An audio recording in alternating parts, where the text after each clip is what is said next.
में कछुआ एक महत्वपूर्ण घटक है। कछुआ जिसे समुद्र मंथन के समय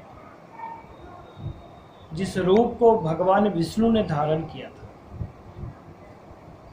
भगवान विष्णु हम सबके पालक हैं, हम सबके पालन करता है। हम उनके पालक हैं और वे हमारे पालन करता है।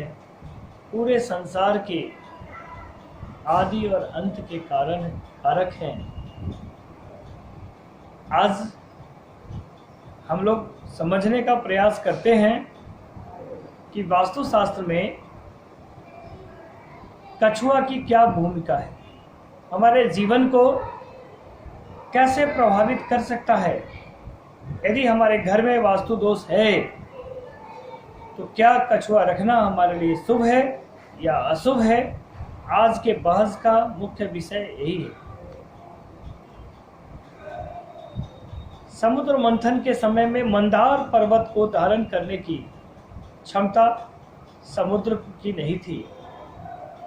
समुद्र मंथन के लिए जब मंदार पर्वत तैयार हुए तो उनके बोझ से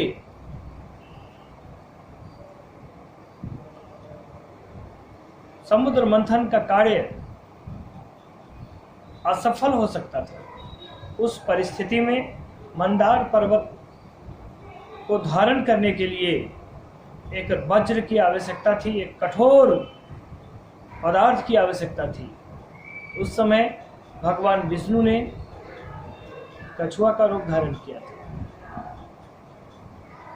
और यह कछुआ चूंकि भगवान विष्णु का ही पर्याय है, भगवान विष्णु का ही एक रूप है। अतः जब कभी हम गृहारंभ कर रहे होते हैं तो वहाँ इस सब की बड़ी जरूरत पड़ती है। आइए जानने का प्रयास करते हैं कि कछुआ किस रूप में ग्राह्य है और किस रूप में ग्राह्य नहीं है। सबसे पहले जानने का प्रयास करते हैं कि कछुआ कहाँ रखना सर्वोत्तम माना जाएगा। यदि हमारे घर में मंदिर है, पूजा पाठ का जगह है जहाँ हम पूजा पाठ करते हैं, तो वहाँ पीला रंग के आसनी पर कछुआ को विधि विधान के साथ स्थापित कीजिए। आपके घर में सुख, समृद्धि, ऐश्वर्य, शांति, आध्यात्मिक ऊर्जा, सामाजिक ऊर्जा, प्रशासनिक ऊर्जा, हर प्रकार की ऊर्जाओं का आगमन होगा और सब प्रकार से अच्छा होगा। अब यहाँ प्रश्न उठता है कि क्या कछुआ जीवित रखा जाए,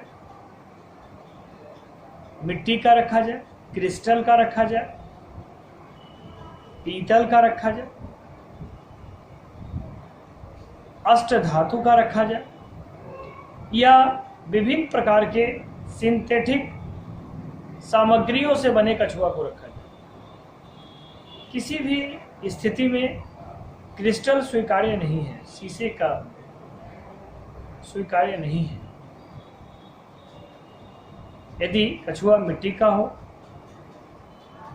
अष्ट धातु की हो या पीतल की हो तो सर्वश्रेष्ठ मानी जाती है। क्रिस्टल का उपयोग में नहीं लाना चाहिए। इसके अतिरिक्त घर के मुख्य द्वार पर कभी कछुआ न रखें। उत्तर पूर्व दिशा में कछुआ स्थापित किया जा सकता है। पश्चिम की दिशा में भी कछुआ का स्थापना शुभ माना गया है। चूंकि कछुआ ने मंदार पर्वत को धारण किया था और तटस्थ की भूमिका निभाया था, इसलिए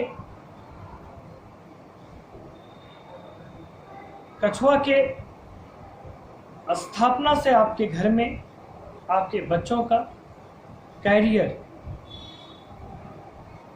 जिस क्षेत्र में उनका कैरियर बनना होगा वहाँ वे उस दिशा में वे उन्मुख बहुत आसानी से होते हैं। इसलिए बच्चों के करियर के लिए भी, व्यवसाय में प्रगति के लिए भी, सामाजिक उत्थान के लिए भी, व्यक्तित्व के विकास के लिए भी, परिवार के सार्वभौमिक विकास के लिए कछुआ को घर में स्थापित करना बहुत अच्छा माना गया। कभी भी जिंदा कछुआ को इस उद्देश्य के लिए प्रयोग नहीं किया जाना चाहिए। जो जीव है वह ईश्वर का अंश है। अपने सनातन धर्म में हर जीव में ईश्वर का वास माना गया है और उसकी कई सत्य कथाएं शास्त्रों में वर्णित हैं। प्रहलाद के आस्था प्रकट करने पर भगवान खंभाचीर के दर्शन दिए थे। इसलिए किसी जीव की हत्या करके और उसका पूजा पाठ में प्रयोग मेरे समझ से और शास्त्र के सम्मत से भी यह सम्मत बात नहीं है। अतः आपको कछुए का प्रयोग करना हो तो बहुत अच्छा मिट्टी का, पीतल का या अष्ट धातु का रहेगा। आज प्रस्थान करने के पहले आपसे एक निवेदन, मैं ऐसी सैकड़ों जानकारियां लेकर समय समय पर उपस्थित होते रहता हूँ। आप चैनल पर नए हैं तो चैनल को सब्सक्राइब कर लीजिएगा। पुराने हैं, वीडियो बहुत मेहनत करके बनाया गया है, आपको ज़रूर अच्छा लगेगा, लाइक कर दीजिएगा और इसको शेयर कर दीजिएगा ताकि ज्ञान की अविरल धारा से और भी लोग लाभ उठा सकें। जय जानकी मैया।